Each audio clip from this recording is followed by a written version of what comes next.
Elle est parfois dramatique, d'autres fois satirique. Mais chose certaine, elle ne joue jamais la comédie. Sophie Durocher. Et c'est vrai que je joue jamais la comédie. Je fais des farces plates des fois, des blagues de mauvais goût, mais jamais je ne joue la comédie. Surtout quand je suis avec Caroline G. Murphy, qui est chef de marque de sacs de chips. Nous avons toujours des conversations extrêmement sérieuses. Ah oui. Et puis élevées, édifiantes. D'un très haut niveau d'érudition et de profondeur et de complexité des choses. Non, ce qu'on aime, c'est que ça croustille. Sac de chips, c'est ça. Et je t'ai lancé une idée un petit peu folle, puisque c'est la dernière de cette partie-ci, en tout cas de la saison. Parce qu'il y aura une saison d'été pour toi, Caroline. Moi, je continue. Vous pourrez m'entendre sur les ondes de Cube pendant l'été. Avec Marc Boilard. Mais là, pour l'instant, t'es pas avec Boilard. T'es avec Durocher. Et donc, je t'ai lancé l'idée, je t'ai dit, depuis janvier, mettons. Oui. Les 6 derniers mois, c'est quoi qui a pogné le plus sur sac de chips? Et évidemment, comme tu es formidable, tu as répondu et je n'ai aucune idée c'est quoi tes sujets. En régie, ils le savent.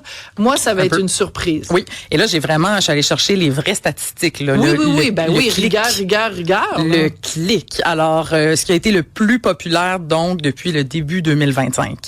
Il y a même pour moi, il y a eu quand même quelques surprises. Ah oui? Oui, il y en a d'autres que non, là, mais tu vas voir. Alors, numéro 1. Est-ce qu'on a le droit à un petit roulement de tambour ou quelque chose, là, juste, non, mais plus tard. À brûle pour point, là, let's go. Moi, je peux le faire, là, si tu veux. Oui. Et nous révélons maintenant. On commence tout de suite. Alors, la nouvelle la plus lue, et là, on commence en force parce que c'est non seulement la plus lue de 2025, mais, attachez-vous, c'est la plus lue de l'histoire du sac de chips.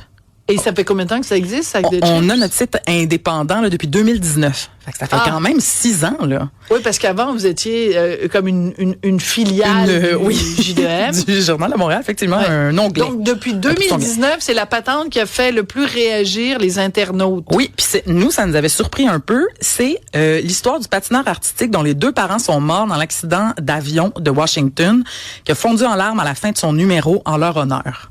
Alors, oui, c'est ça. OK, donc on regarde. Est-ce qu'on a la finale? Ça, c'est la finale, oui. Donc, avec la bougie. Oui, puis là, il tient une bougie, donc il fait son numéro. Et là, c'est là que, à gauche, le pauvre petit minou. Oui, c'est celui qui est en Bourgogne, donc qui tient la bougie. Et donc, ses 2 parents sont décédés. Ils étaient à bord du vol. Voyons donc, pauvre lui. C'est magnifique. Pour vrai, ce numéro, c'était, en fait, c'était une collecte de fonds, là, un spectacle de patins, donc pour ramasser de l'argent pour les familles des victimes, pour les défunts, donc pour les cérémonies, les funérailles et tout.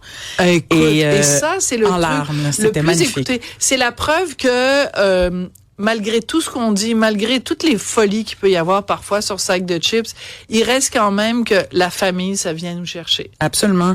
Oui, puis l'émotion brute, là. Tu sais, je veux dire, le pauvre, c'était magnifique parce que. Puis tu sais, je me rappelle, on en avait parlé à notre podcast au sac de chips, ça nous faisait penser à Joanie Rochette aux Olympiques, tout à fait, qui avait patiné alors que sa mère était décédée pendant les JO, là, tu sais. Ben oui, t'as tout à fait raison. C'est comme des moments comme ça qui. C'est drôle, ça me fait penser, même si elle s'était pas effondrée, mais Céline Dion était montée sur scène le soir où son papa Adélard était décédé. Et à un moment donné, à une autre occasion, pendant que Monsieur Angélil suivait les traitements pour son cancer, elle avait, pendant un spectacle, par la magie du Zoom ou un truc comme ça, une technologie comme ça, elle avait comme dialogué avec Monsieur Angélil. Bref, non, très émouvant, très émouvant. Donc ça, c'est le numéro 1 de tous les temps. Oui, puis c'est ça. Fou, hein? On se disait, je pense que les gens voulaient vraiment voir l'extrait vidéo là qu'il y avait dans l'article parce que, tu sais, juste tu voyais la photo puis déjà avec le descriptif. Ça venait chercher. Ben oui, puis c'était un accident d'avion terrible. C'était, tu sais, rappelez-vous, un avion qui était entré en collision avec un hélicoptère de militaires. En tout cas, puis tout le monde était mort, bien évidemment. À bord de et l'avion, d'ailleurs, j'ouvre une parenthèse, mais aujourd'hui, on apprend que donc dans l'écrasement d'avion qu'il y a eu en Inde, je pense que c'est 290 personnes qui sont mortes. Il y a un survivant. Il y a quelqu'un qui a survécu. Puis il y a des images où on le voit. Il est debout sur ses 2 pattes, puis il sort. Incroyable. Il sort de l'avion, là, tu sais, il sort, puis il marche. boum, boum, boum. Moi, j'ai fait une blague d'extrêmement mauvais goût. J'ai dit, il va aller s'acheter un billet de 6,49. Ah, franchement. T'imagines, tu survis à un écrasement. Non, mais je veux dire, c'est quoi les chances? Je sais pas si ce monsieur-là a une chance extraordinaire. Oui, mais tu sais, il y a ce qu'il appelle le survival guilt. Je sais pas s'il va devoir vivre. Surtout qu'il a perdu son frère dans l'écrasement. Mais c'est ça, vivre avec ça. Mais tu dis, pourquoi moi? Pourquoi moi, j'ai passé à côté. Donc, voilà. La nouvelle la plus lue et la plus suivie de Sac de Chips. Numéro 2. Alors, numéro 2. Sophie, est-ce que tu te souviens où tu étais la semaine du 10 avril dernier? À peu près. 10 avril, j'étais ici, mais je suis ici tout le temps. Bon. Ouais. Alors, moi, je peux te dire plus précisément, tu étais probablement en train de faire ton starter pack. Comme tous les Québécois qui existent sur la pourquoi planète. Tu me sors un starter pack d'Arthur Porter? Montre-moi le mien, cette affaire. Ah oui, on n'a pas fait. Nous, on n'a pas fait ça. C'est parce que là, je veux juste dire, c'est parce que le texte... Non, mais attends 2 secondes. Attends 2 secondes. Il faut raconter l'histoire. Il y a toute la tendance starter pack. Oui. Moi, je fais le mien, je fais ça. Après, à Cube, tout le monde fait le sien, puis tout ça. Et je suis allée voir personnellement un de tes collègues, je pense que c'est Frédéric, à Sac de Chips, en disant, hey, ce serait le fun que vous fassiez un truc sur les personnalités de Cube puis la gang puis tout ça au Québec qui ont fait les meilleurs starter packs. C'est vrai. Puis on avait fait on a fait la traverse puis tout ça. Fait que ce segment-là de Sac de Chips qui est numéro 2, c'est grâce à moi qui est là. Un peu. Mais là, c'est parce qu'on a... Un peu beaucoup. Mais un peu, c'est parce qu'on a extrapolé. C'est parce que celui-là que vous voyez à l'écran, c'est que on s'est amusé à faire les starter packs de personnalités, entre gros guillemets, là, québécoises. Ça, c'est que vous avez fait. Voilà, qui ne seraient pas en mesure de le faire. Fait que là, c'est pour ça qu'on a fait Arthur Porter, on a fait Jacques Cartier, on a des drôle. Mais je veux juste dire que c'est pas cet article-là qui s'est classé numéro 2. Le numéro 2, c'est carrément, voici comment créer votre propre starter pack. Donc, les gens cherchaient comment gérer l'intelligence artificielle. C'est pas évident. Mais là, moi, personnellement, je savais pas comment faire ça. Là. Je me rappelle, je demandais à mes collègues qu'est-ce qu'il faut que je dise, comment ça marche. Fallait le guider. Là. Fait que, bref, les gens cherchaient notre guide et puis ça a été très populaire. Parfait. Mais c'est ça la force de Sac de Chips, c'est que soit vous êtes vous avez le pif de sentir ce qui est dans l'air ambiant, soit vous créez le phénomène. C'est ça. Alors c'est ça, on balance. Soit l'un ou soit l'autre. Mais toujours là. Mais toujours là, à la fine pointe du croustillant. Exactement. Alors, dirigeons-nous d'un pas rapide vers le troisième.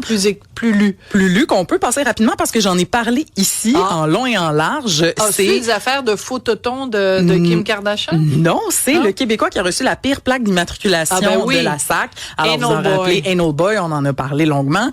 Donc ça, c'est notre numéro 3 quand même. Moi, celui-là m'a surpris. Et ça s'est retrouvé, il y a un petit segment, un petit extrait du segment qu'on a fait ensemble, toi et moi, qui s'est retrouvé sur TikTok. OK. Et pour la première fois depuis des années de carrière, mon fils m'a dit « Hey maman, j'ai vu quelque chose que tu Bon, tu vois, ça, fallait que je sois en train de parler de Anal Boy sur TikTok. Et c'est même pas lui, c'est une amie qui lui a dit « Hey, j'étais sur TikTok puis j'ai vu un extrait de ta mère qui parlait de Anal Boy. » Aïe, aïe. Voilà. Tout est dans tout. Ouais. En numéro 4. Mais tu comprends, j'écris des livres, j'anime, j'écris des chroniques. Il fallait que je sois là. Je parle de Anal Boy à TikTok avec toi, puis là, mon fils disait, maman, elle est cool finalement. Maman est cool. ça prend 115 minutes de gloire. Ouais. Là, on se dirige vers le numéro 4. Le numéro 4, une Française fait son épicerie au Québec et du coup, elle remarque des différences qu'elle ne connaissait pas. Alors, ça, c'est le premier. Une mop, parce qu'en France, on dit une serpillière, puis au Québec, vous dites une mop. Une mop, grosse affaire. Et on là, a du lait en les affaires, Kerma? Alors, du lait en poche, oui, en France, il n'y a pas ça. Des boîtes d'œufs énormes. Ah oui, elle est allée chez Super C. Voilà, le beurre, la margarine dans des immenses contenants, les bidons d'huile. C'était surtout les quantités, pour être honnête, là. C'était surtout ça. Mais les chips, des produits transformés. Elle insistait beaucoup sur nos produits transformés. Mais bref, c'est le premier d'une longue lignée. Pourquoi est-ce que celui-là a plus fonctionné qu'un autre? On le sait pas. Il est tombé dans un bon trou, là, mais, puis je veux juste préciser que la TikToker s'appelle Adventures by Nell, un nom très français de France. C'est pas possible. Oui. Tu sais, moi, je vais en France chaque année parce que j'ai de la famille là-bas. Oui. Et chaque année, je fais une chronique dans le Journal de Montréal et le Journal de Québec où c'est la chronique la plus simple à écrire. Puis en même temps, je la fais chaque année. C'est un classique. Les gens la réclament. Je me promène donc dans les rues de Paris et je note et je prends des photos de commerces qui ont mais des noms anglais à pu finir.